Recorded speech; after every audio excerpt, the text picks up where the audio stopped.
Vote of thanks అంటే జనరల్గా ఓ రెండు ముక్కలో నలుగురికి థ్యాంక్స్ చెప్పి ముగిస్తే అందరూ వెళ్ళిపోతారు. కానీ నాకు కొంచెం ఇంకొక 2 నిమిషాల పని ఎక్కువ ఉంది. మేము ఆహ్వానించగానే సంతోషంగా ఈ కార్యక్రమానికి ఇచ్చేసిన గౌరవ ముఖ్యమంత్రి రేవంత్ రెడ్డి గారికి నా హృదయపూర్వక నమస్కారం. Thank you sir, thank you very much. And I appreciate you traveled all the way overseas and been here, being partners of Dolby. Thank you very much, sir. And Bunny, hi.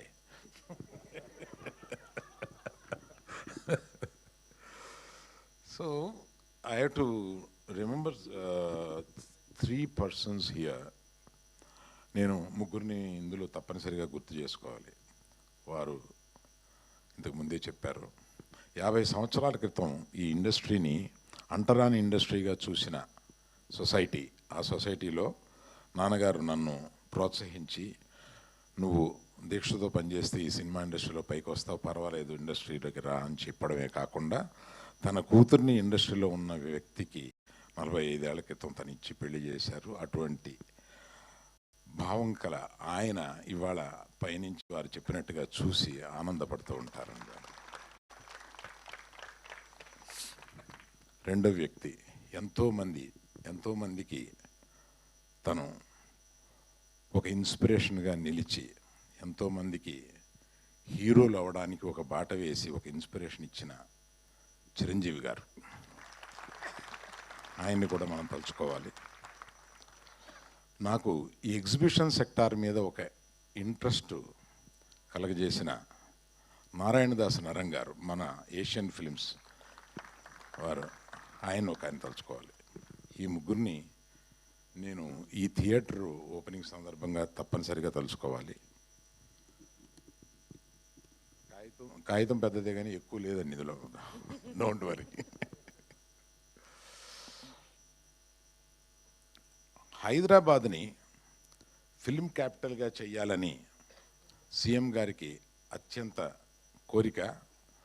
ఆ కోరిక తప్పనిసరిగా నెరవేరుతూ ఉందని మనకు అనిపిస్తూ ఉంది. Hyderabad should be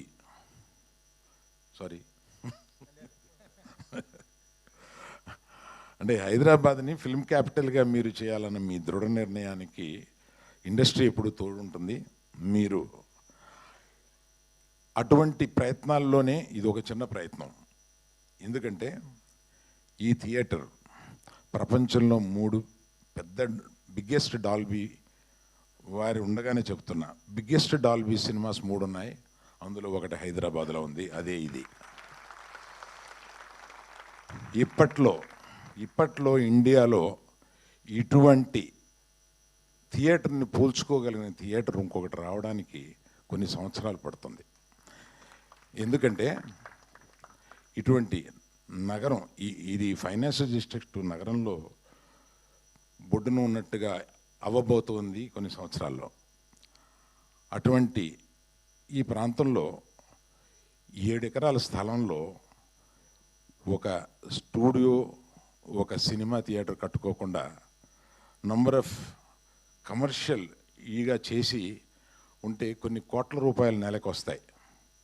కానీ నేను పుట్టింది, మా నాన్న పుట్టింది, బన్నీ పుట్టింది, వాళ్ళ అబ్బాయి పుట్టింది ఈ ఇండస్ట్రీలోనే ఉన్నారు. వాళ్ళ అబ్బాయి కూడా ఆల్రెడీ నేను వేషాలు వేస్తానని ఇంట్లో వేషాలు వేస్తున్నాడు. సో 4 జనరేషన్లు మేము ఈ ఇండస్ట్రీలో ఉంటూ ఒక ఇండస్ట్రీకి ఏదైనా తిరిగి మనం ఇవ్వాలంటే ఇటువంటిది ఇవ్వాలి కదా అని. ప్లస్ నాకు ఆఫ్టర్ ఐ రిటైర్ నేను చూసుకొని గర్వించదగిన ఒక చోటు ఉండాలి కదా అని అనిపించి అటువంటి రియల్ ఎస్టేట్ ఇది చేయకుండా దీన్ని ఒక థియేటర్గా మలిచాను. దానికి మా నాన్న ఇలా చేయకుండా ఇలా చేశాడేంటి అన్న చిన్న ఫీలింగ్ లేకుండా నా కొడుకులందరూ నన్ను దీనికి ఎంకరేజ్ చేశారు. నువ్వు ఏమి కావాలనుకుంటే అది చేయి daddy, what ever gives you great satisfaction, please let us do it అని అందరూ నన్ను ఎంకరేజ్ చేశారు. తెలంగాణని అభివృద్ధికి తీసుకురావడంలో ఏకదీక్షతోటి వారానికి 14 రోజులు పనిచేసే మనిషి ఈయన. అటువంటి మనిషి ఆయన్ని నేను ఎక్కువ మీడియాలో చూస్తుంటాను. నాకు ఒకటి అనిపిస్తూ ఉంటుంది, అది మీతో చెప్పాలి సార్. నైకీకి ఒక ట్యాగ్ లైన్ ఉంది, జస్ట్ డూ ఇట్ అని.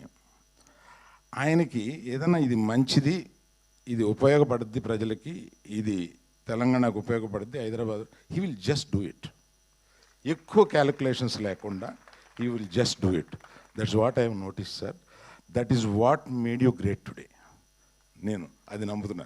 మీరు ఏదైనా గొప్ప పని చేసేటప్పుడు ఈ జస్ట్ డూ ఇట్ గుర్తొస్తుందన్నమాట మీకు. అటువంటి అది అనిపించి నాకు ఎప్పుడన్నా ఆయన ఎదురుగుండా మాట్లాడే సందర్భం వచ్చినప్పుడు ఇది చెప్పాలని అనిపించింది, చెప్పాను.